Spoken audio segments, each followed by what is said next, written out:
Santai di rumah, tidur-tiduran, membalaskan sakit hati hari Senin, hari Selasa, hari Rabu, hari Kamis, hari Jumat. Ini hari Sabtu, tapi justru hari Sabtu bersusah payah, berdingin-dingin di luar. Bahkan kabarnya jam 3 sudah ada yang datang ke masjid ini. Bahkan ada yang mabit di samping danau. Bayangkan itu, orang mabit di Musdalifah, yang mabit di samping danau. Oleh sebab itu maka ini apa yang membuat makhluk ini bisa begini? Itu semua adalah orang-orang yang mengerti untuk apa kita hidup. Karena hidup adalah untuk beribadah. Bangun tadi dari tidur langsung beribadah. Buka mata, ibadah pertama adalah zikir. Alhamdulillahilladzi ahyana ba'da ma amatana wa ilaihi nusyur. Masuk kamar mandi, tempat najis, kotor, bau, kotoran, tempat setan, tapi tetap menjadi ibadah. Dalam WC-nya pun ibadah. Dia masuk lagi ke kaki kiri, dia katakan Allahumma inni a'udzubika minal khubuthi wal khaba'is. Keluar dari kamar mandi itu ibadah juga. Dia langkah kaki kanan, dia katakan ghufranaka, ghufranaka, maafkan aku ya Allah. Mengapa dia minta maaf keluar dari WC? Karena selama di WC dia tidak menyebut Allah. Lidah yang diciptakan untuk beribadah, selama di dalam tidak beribadah, maka ibadah di dalam WC hanya hatinya saja berzikir. Tak boleh menyambut seruan azan. Terdengar suara azan masuk ke WC, Allahu Akbar, Allahu Akbar, Allahu Akbar. Oh, tak boleh.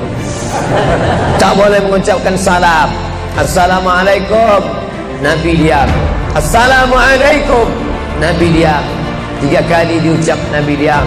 Selesai keluar dari toilet, WC, barulah Nabi menjawab Waalaikumsalam warahmatullah. Karena tidak boleh menyebut nama Allah, maka minta ampun keluar dari WC. Karena lidah yang semestinya dipakai untuk menyebutmu ya Allah, berzikir mengingatmu ya Allah, tadi tak aku pakai selama beberapa menit di dalam. Maka dia katakan ghufranaka. Lalu kemudian melihat wajah di cermin, mana tahu ada kotoran di mata. Jangan sampai kita berjumpa sama orang di masjid, orang senyum, kita senyum, yang disenyumkan orang kita. Maka lihat dulu baik-baik. Maka ketika melihat wajah, dia pun menjadi ibadah. Allahumma kama hassanta khalqi fahassin khuluqi. Sebagaimana kalau kau sudah perbaiki bentuk ciptaanku ini menjadi sempurna, maka perbaikilah akhlakku ya Allah. Lalu setelah itu berangkat dari rumah menuju masjid, beribadah juga. Bismillahirrahmanirrahim. Tuhanallah, la haula wala quwata illa billah. Setiap langkah kaki ke Masjid Al-Qalam ini bernilai 1 langkah menghapus dosa. Langkah kedua mengangkat derajat. Langkah ketiga menghapus dosa. Langkah keempat mengangkat derajat. Tidak tanggung-tanggung, derajatnya diangkat Allah. Siapa yang duluan datang langsung dapat di depan. Tapi ada orang terlambat tetap tinggi juga derajatnya. Mana dia? Ini yang di atas. Siapa bilang perempuan direndahkan, dihinakan? Perempuan dimuliakan. Mana contoh perempuan dimuliakan? Kalau mau tahu, datanglah ke Masjid Al-Qalam. Perempuan dimuliakan. Bapak Ibu yang dimuliakan Allah, masuk ke dalam masjid, langkah kaki kanan, Allahumma inni as'aluka min fadlik. Itu doa nanti keluar. Tapi ketika akan masuk, apa doanya?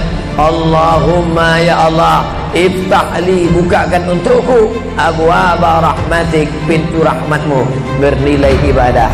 Duduk berzikir, jangan ngobrol, jangan cerita. Foto Pak Ustaz, sikit-sikit boleh. Lalu kemudian selama itu tertulis tadi di atas. Itulah hebatnya Masuk ke Masjid Al-Qalam tidak hanya mendengar ceramah, dapat pengajian. Ketika saya masuk tadi, dengar suara azan, ada tulisan hadis riwayat Al-Bukhari. Siapa yang mendengar seruan azan lalu menyambut seperti bunyi yang diucapkan muazzin, kecuali pada hayya 'alas shalah, hayya 'alal falah, dia baca la haula wala quwata illa billah, ditutup dengan doa wasilah. Allahumma rabb hadhihi da'wati tammah wa salatil qa'imah, dimintakan untuk Nabi Muhammad, ati sayyidina Muhammadanil wasilah wal fadilah wasyarafa wad darajatal aliyatar rafi'ah. Yang kelima, wa ba'athallahumma maqaman mahmuda alladhi wa'adta innaka la tukhliful mi'ad.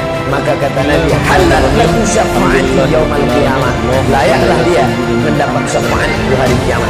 Makanya selama duduk di depan tadi tidak ada satupun yang ngobrol, semuanya menyambut seruan azan. Allahu Akbar.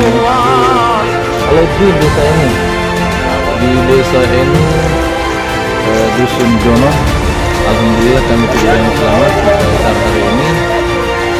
Kami silaturahmi dengan panitia masjid dan alhamdulillah persiapan untuk start engine untuk balik.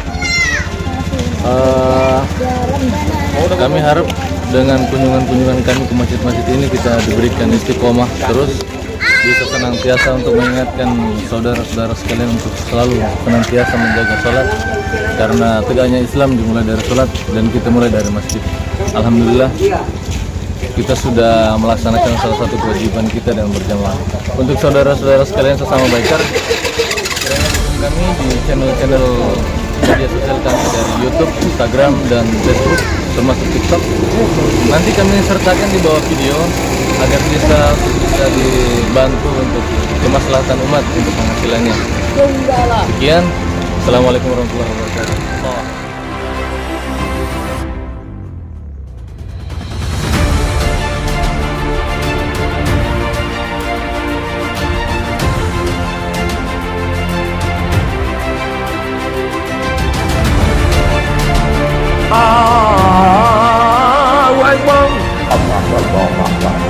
Ada kawan sebelah ngajak ngobrol, gimana bro program mancing kita? Allahu Akbar, Allahu Akbar. Jadi itu cerita tak tentu arah. Ini kita sedang beribadah kepada Allah Subhanahu wa ta'ala. Lalu kemudian selesai azan, solat sunat yang balasan pahalanya khairun minad dunya wa ma fiha, lebih baik daripada dunia dan seisinya. Apa itu? Qabliyah subuh. Sampai-sampai andai terlambat qabliyah subuh, tetap boleh dilaksanakan setelah subuh. Habis salat subuh barulah dilaksanakan qabliyah subuh. Tapi kalau sudah sama-sama ngaji, tapi kalau nanti pulang kampung, justru sekarang orang di kota ngaji, di kampung tidak ngaji. Zaman dulu di kampung ngaji, di kota tidak ngaji. Sekarang dunia sudah mau kiamat. Di kampung orang ngaji, di kampung orang tidak ngaji. Kenapa? Parabola masuk desa. Oleh sebab itu maka kalau di kampung itu tidak ada pengajian, mereka tidak tahu bahwa qabliyah subuh diganti setelah subuh.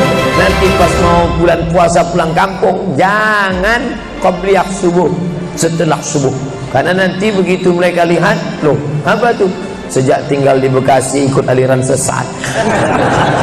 Dan dia tidak tahu bahwa sholat qabliyah subuh itu jangan sampai tinggal. Andai tertinggal tetap dilaksanakan setelah sholat subuh. Ayatnya diatur. Ayat pertama, qul ya ayyuhal kafirun. Ayat yang kedua, qul huwallahu ahad, Allahus samad, lam yalid wa lam yulad wa lam yakul lahu kufuwan ahad. Andai masuk ke dalam masjid, kebetulan jamnya langsung nampak kelihatan, iqamat tinggal 2 menit lagi, iqamat 2 menit, tak mungkin sholat 4 rakaat. Pilihannya tahiyatul masjid atau qabliyah, qabliyah atau tahiyatul masjid. Kalau melaksanakan tahiyatul masjid tidak dapat qabliyah, tapi kalau melaksanakan qabliyah automatically dapat tahiyatul masjid. Oleh sebab itu andai terlambat, waktu tinggal 2 menit, maka laksanakanlah qabliyah subuh. Tapi jangan gara-gara ini terlambat terus. Yang paling afdal cepat datang. Apa kata jamaah? Yang lambat kan ustaz, kami cepat datang. Bapak Ibu yang dimuliakan Allah Subhanahu wa taala, selesai itu salat subuh. Kalau qabliyahnya lebih baik daripada dunia dan seisinya, apalagi salat subuhnya. Begitulah.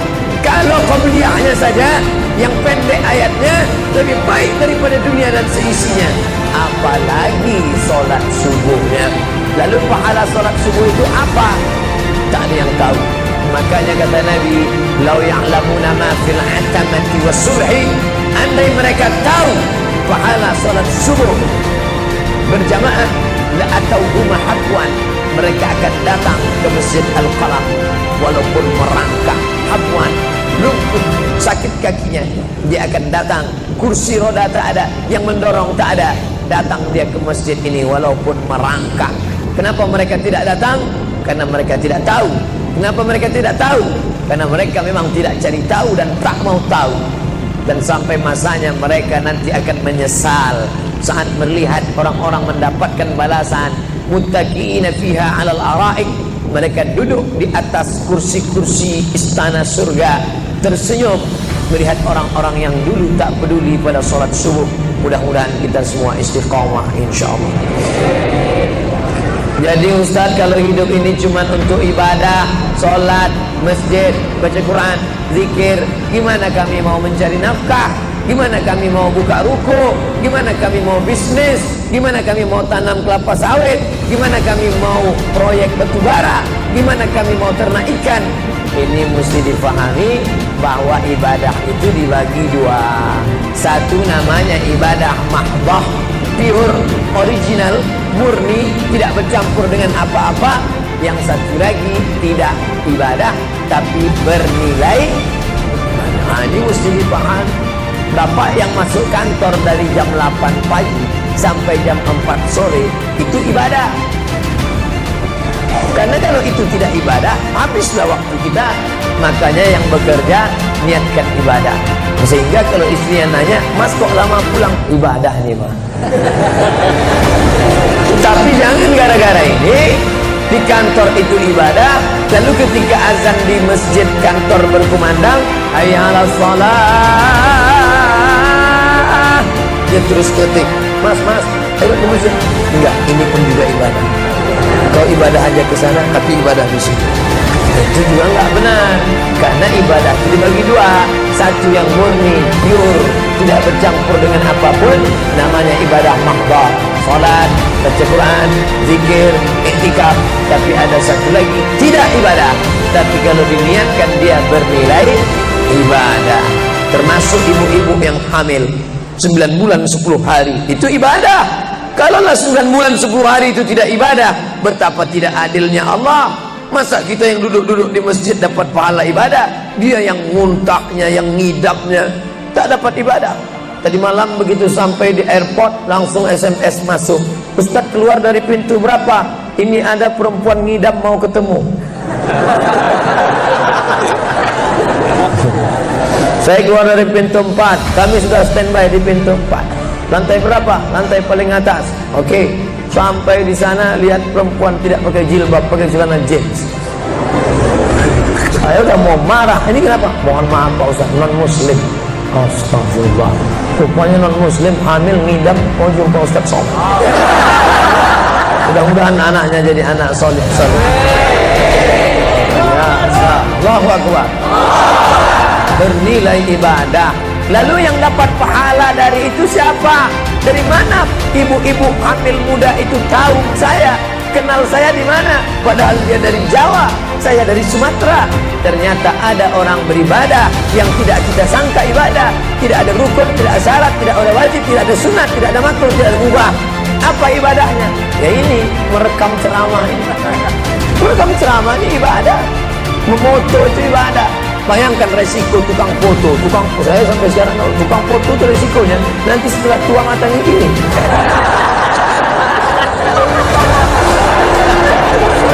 Tapi kalau mereka niatkan ikhlas untuk ibadah, maka insya Allah sehat walafiat. Makanya sampai sekarang yang banyak moto-moto ustaz itu mana ada matanya tetap aja. Kenapa? Karena diniatkannya untuk ibadah. Hidup ini kalau berniat ibadah tidak ada capeknya, tidak ada lelahnya. Kenapa? Karena mengharapkan balasan dari Allah. Ilahi anta maksudi wa ridhaka matlubi. Yang kumaksud hanya engkau ya Allah, dan ridhamu lah yang kucari.